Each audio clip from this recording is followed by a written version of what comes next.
What's up, everybody? Welcome back into the Drives Bros channel. Ethan here again, bringing you another mock draft. If you guys have seen any of the other videos, you know the drill. ESPN full PPR, 12 teams. Today I am drafting from the 7 positions, so we'll see how the team looks. I am thinking I'm going to go into this draft trying to target an RB in this first round just because I haven't really done that in a lot of my mocks this year, just to kind of see how the team looks. I do tend to, in full PPR especially, take the wide receivers I like, depending on where I'm drafting in the first round. You know, early I'm going for CeeDee Lamb, Tyreek Hill.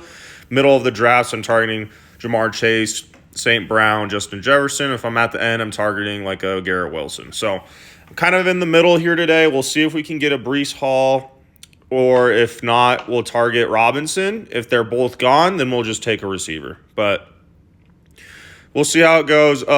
As I'm about to pick here, guys, please like and subscribe if you find the video entertaining at all. Feel free to comment what you think about what we talk about in the draft, maybe any players that we talk about, what players you think are going to be good, so on and so forth. Also, if you want me to mock draft from your spot in your home league, let me know what your home league is and maybe your settings. If you do decide to comment your draft spot, I just keep in mind I will probably just keep using ESPN. So if you're not in ESPN league, then I apologize for that. Okay, so we missed out on a running back, so we're going to have to go with what I think is one of my favorite receivers to draft after that first tier goes. Taking Amon-Ra. Don't blame you if you like Justin Jefferson. I just like Amon-Ra's situation. It's way more safe over Justin Jefferson's situation with the quarterbacks in Minnesota. So I'm probably barely taking Amon-Ra in rankings-wise over Justin Jefferson. I do like both, though. So, I mean, you can go either way. So, this is a really interesting spot to draft from, the way this has gone. Travis Kelce goes pretty early there. I have Amon-Ra, so I wanted to get like a Kyren Williams kind of guy fall to me. That didn't happen. So, I'm either going to be having to reach on maybe like a Derrick Henry, Travis Etienne, or take Marvin Harrison Jr. Because I started with a receiver, I'm going to be safe and take a running back. I'm going Travis Etienne. I think he's probably my personal rankings, Kyren Williams, Travis Etienne, and then after that, maybe like the Isaiah Pacheco, Derrick Henry kind of guys. But in full PPR, I am pretty confident in Etienne and Kyren Williams having good years. I like both of those guys, so I'm prioritizing them there. We'll see who we end up trying to get on our next pick. I do like going wide receiver, running back as my starts if, the players are there that I find value in. If they're not there, I'm not going to stray away from going double RB or double receivers, just depending on how the board falls. But the way my teams are built, I find more comfort in getting an RB and a running back in my first 2 picks to balance it out. So that's what we're going to keep going with as long as the draft board allows us to. Marvin Harrison Jr. is still here. Several picks into round 3 is absolutely insane. If he's not going in your second round in your home leagues, pick him up as soon as you can. I mean, that's a steal if he's going past the second round. So he does just go, doesn't fall to me. Man, I'm finding drafting from these middle spots is sometimes hard. If you have a middle draft spot in your league, I feel for you. It's not easy. I feel like a lot of times you're getting sniped, and if you're not getting sniped, you're getting players that, like, for example, Michael Pittman Jr., Nico Collins, that I just don't absolutely love. Not that I don't like them, but it doesn't feel great. So just taking a peek at running back, I'm tempted to go James Cook, because I like James Cook a lot in full PPR. And there's so many good receivers we're going to be able to get throughout the draft. Let's lock up James Cook because I think that's the end of a tier. After that, we have Kenneth Walker. And then I don't mind Kenneth Walker. After Kenneth Walker, that's ugly, though, for a while. So let's lock up that RB2 and just feel really good about that. I feel really good about this start. especially in full PPR. Travis Etienne, James Cook, pass-catching backs. Should get the majority of the workload, at least. I'm thinking about James Cook. Maybe he doesn't quite get those goal line carries that you wish he would, but Amon-Ra St. Brown, obviously a beast to start with. So I'm okay with the start. Looks good. We're approaching our next pick here. I'm definitely done with running backs. Malik Neighbors goes. I am targeting Malik Neighbors in the mid-late fourth round, early fifth round. If he's going before the middle of the fourth round, then I'm letting other guys take him. I wanted to also bring up, guys, we're about just a week into NFL training camps, and there's obviously a lot of guys that are getting some hype. Deebo Samuel goes, let's make this pick really quick before I finish my statement. I like Stephon Diggs in Houston. I think he's going to get some targets. We also have Jalen Waddle and Devontae Smith, all really beast players. So Stephon Diggs isn't a bad pick. I do really love Jalen Waddle this year. I like targeting him if I can get him in the late fourth rounds. So let's do that, and this team so far feels great. As I was just talking earlier about how I feel for you if you're drafted in the middle of your rounds, maybe it works out and you feel great about your team. So I don't know. We'll see how it continues to go. But as I was saying about training camp, there's some players that are getting a lot of hype. Malik Neighbors being one of them. Couple other guys that I've noticed. Maybe I've seen Stephon Diggs get some hype with his reps with C.J. Stroud. Couple other guys. I mean, there's obviously a lot of guys that you see catching touchdowns on Twitter or whatever apps you're on, but I can't think of them off the top of my head. Malik Neighbors, Diggs, Keenan Allen and Caleb Williams look kind of nice together. Seems like reports are saying Keenan Allen is his Caleb Williams safety blanket as a rookie quarterback. I'm seeing some mixed stuff about Quentin Johnston, a guy that we haven't talked about on the channel, but obviously he goes late in drafts anyways. I think I'm staying away from him, I guess. I was always staying away from him, but I think the reports in training camp this week have solidified that I'm staying away from him. Who else have I seen a lot on? Oh, Devontae Smith. I've seen him and A.J. Brown have some good plays with Jalen Hurts throwing them the ball. Several other players, too. I can't think of them off the top of my head, but let me know in the comments, guys, what you think of this first week of training camp, first couple weeks of training camp, who you think maybe is going to start rising. I was going to say I would not be shocked at all, guys, if a guy like Malik Neighbors is going to end up going early third round by the end of August. I'm not going to be getting him if that's where he's at. I'm not even going to be thinking about getting him if that's where he's going. However, I do like him as a player, so, I mean, if you're getting him in the fourth round, I get it. I'd take that too. I just wouldn't be surprised if he shoots up draft boards. So we'll see what happens, though. Okay, we have a couple tight ends still available that I like. I wouldn't be surprised if they get chosen. Lamar Jackson in the fifth round is a good value, in my opinion.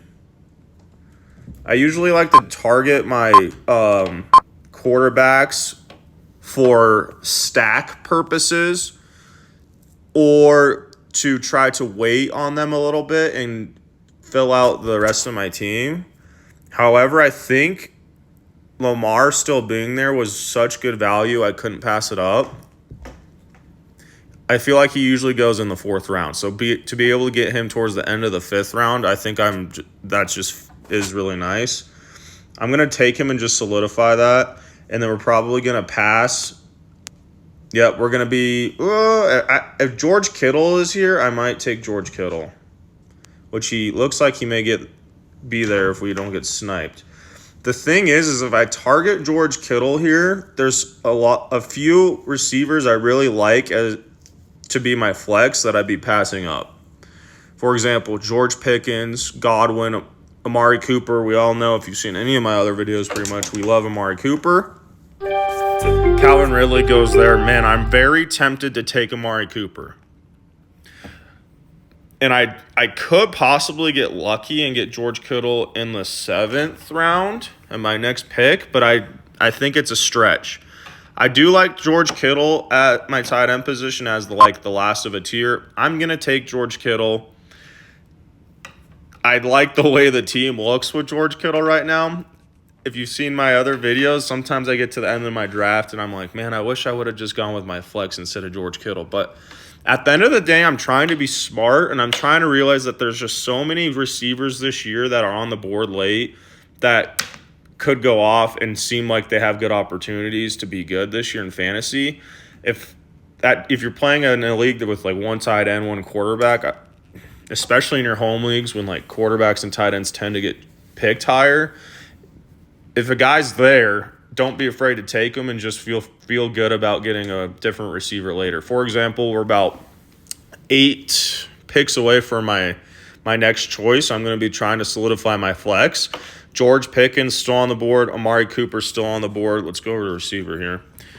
I was going to say Terry McLaurin. Terry McLaurin just gets chosen. I would be totally fine with Jaden Reed. I like Jaden Reed as the wide receiver 2 in the Packers offense, which I think is going to be a great offense. The problem is there's a lot of mouths to feed and a lot of good players in Green Bay.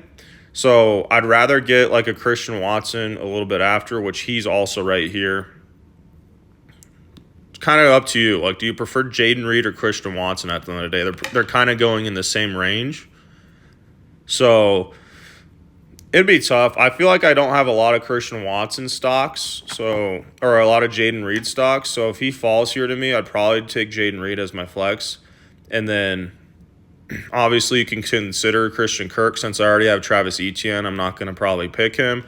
I'm also growing on a Rashee Rice. I think in my last video I posted on YouTube, I talked a lot about how I just prefer to take like an Xavier Worthy as like the end of the last Kansas City wide receiver option, like latest you can get in the draft, maybe the value.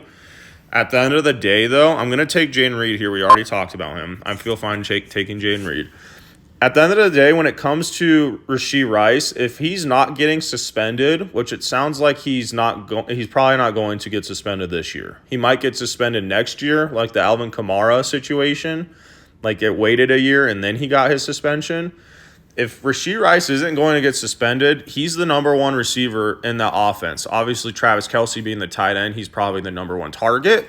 But when it comes to the number 1 receiver, it's Rashee Rice. So kind of funny here. I could have waited and got Marquise Brown, I guess, and taken someone else. But that's fine. I mean, actually, I took Jaden Reed, so sorry, I just had like a brain fog there. I took Jaden Reed, it worked out because now I could get Marquise Brown if I want. I think I'm just going to end up targeting Xavier Worthy still. I'm going to take in Jigba.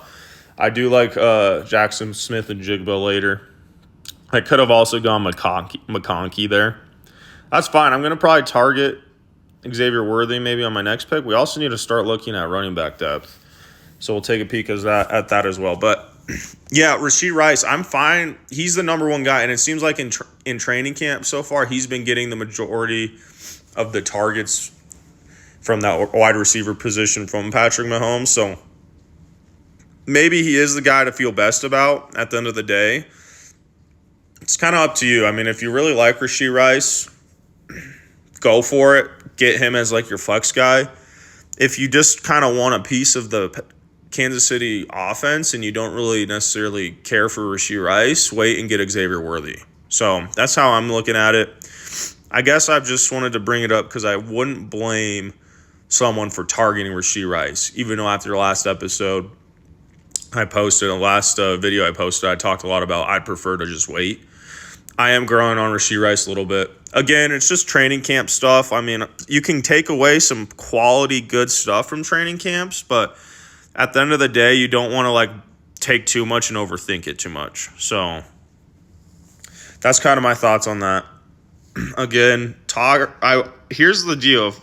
If Ladd McConkey's here, I'm going to get him. It sounds like McConkey's solidified himself already as the number 2 receiver with Josh Palmer in the offense. So if you can get Ladd McConkey in the 9th round of your drafts, which I'm going to, I'm not even going to look at running backs. Let's target him, and now we can chill on our receivers. We have 5 receivers, 2 running backs. We'll hammer some of these running backs values that I like late. Trey Benson, Charbonnet are there.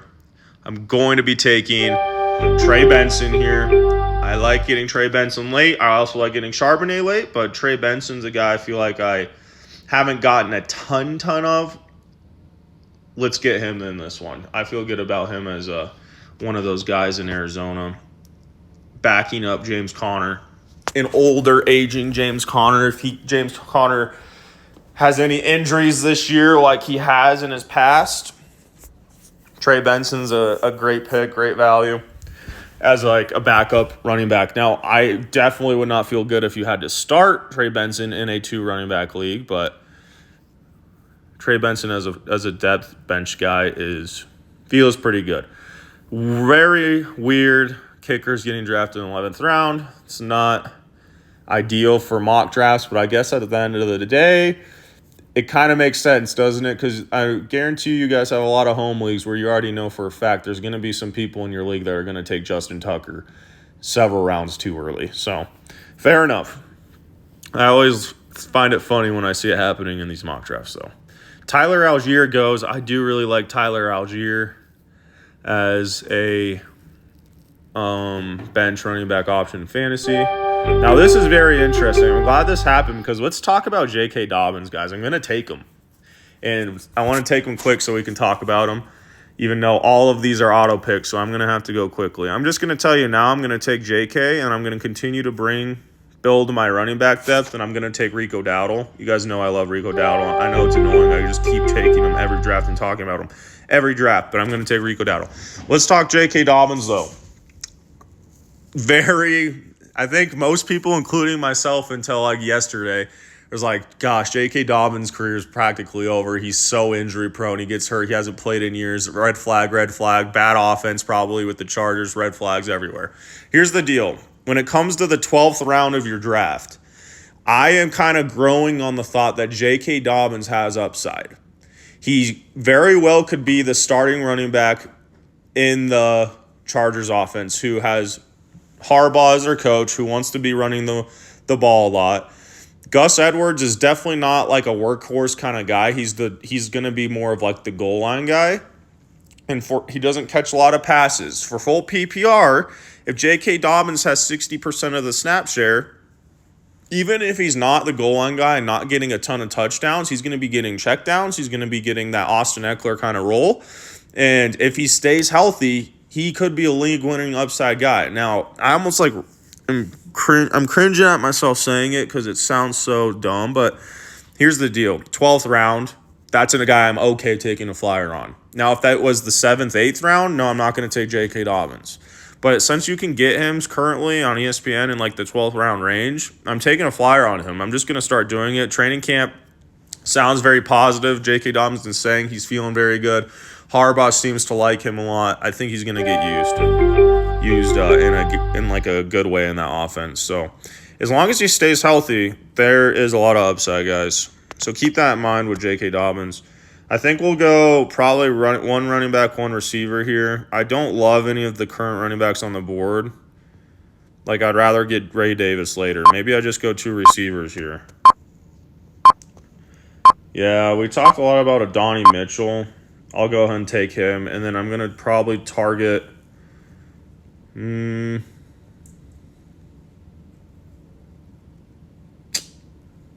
was going to say Josh Palmer, but we already have McConkey, so. I mean, Jalen Wright's still there, and Tracy Jr. I do have James Cook, so it's kind of like oh yeah, and I'm down to my last bench spot. Let's just take Ray Davis as that like handcuffed with James Cook. That's fine. Very late there. I could have gone like a Jahan Dotson. Talked about him in some of the other videos, but I like getting handcuffed guys sometimes. And James Cook, at the end of the day, is the running back in my starting lineup that I do feel the less confident about. I think I'm more confident in Travis Etienne. And then James Cook, I mean, James Cook in full PPR is worth his draft spot. He could get like average like 5 targets a game this year. So he's practically like an extra receiver that's going to get you could get you like 50, 60 yards rushing too. So I'm cool. I'm also cool just making sure I get that handcuff with him though, and Ray Davis late. It's kind of like a security blanket, even though it's not an upside pick. It's just so late in the draft. Like, you might as well just go with what you feel most comfortable with. Let's finish out this draft, then we'll grade it out of 10 like we always do. Really gross defenses available. I feel like usually I'm able to get something falling to me, but no. Let's go Texans defense. Okay. Let's let this draft finish out, and then we'll look at the team. I started off the video complaining about the mid picks. I did a 5 overall, I think it was, a few days ago, and I ended up really liking the way that team looked. And now I did the 7 overall today, and I think I'm really liking the way this team is looking. So kind of interesting. I think next video I'll probably do something like the top 4 picks, and then unless someone comments and wants me to draft from their spot. So, okay, 7th overall, guys. This I'm telling you right now, without going through the team, this is at least a 9, in my opinion. We have Lamar Jackson falling to us in like towards the end of the 5th round. That seems like a steal for a quarterback. He could end up being the quarterback number 1 at the end of the season. Travis Etienne, James Cook. I'm really happy we went back-to-back running backs with those 2nd and 3rd round picks. Travis Etienne and James Cook are solid. I don't think they're amazing, but they're 2nd and 3rd round running back picks at the end of the day. They're solid as heck. I'll take them all day.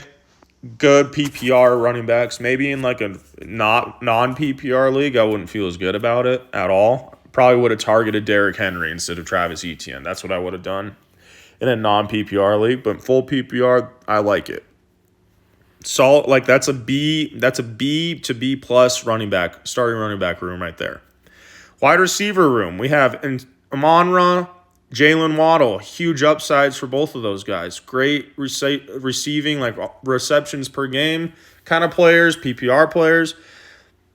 I'd give that like an A- room with Amon-Ra being our 1 of 1. That's like an A- wide receiver room. George Kittle, landing him feels really nice as my tight end spot. Now he's inconsistent with the mouths to feed in San Francisco, but he also has games where he scores 3 touchdowns.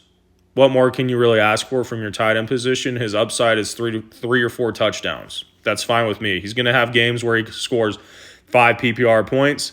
That's every tight end pretty much in the league. So George Kittle's great. I love being able to try to get him in the 6th or 7th rounds.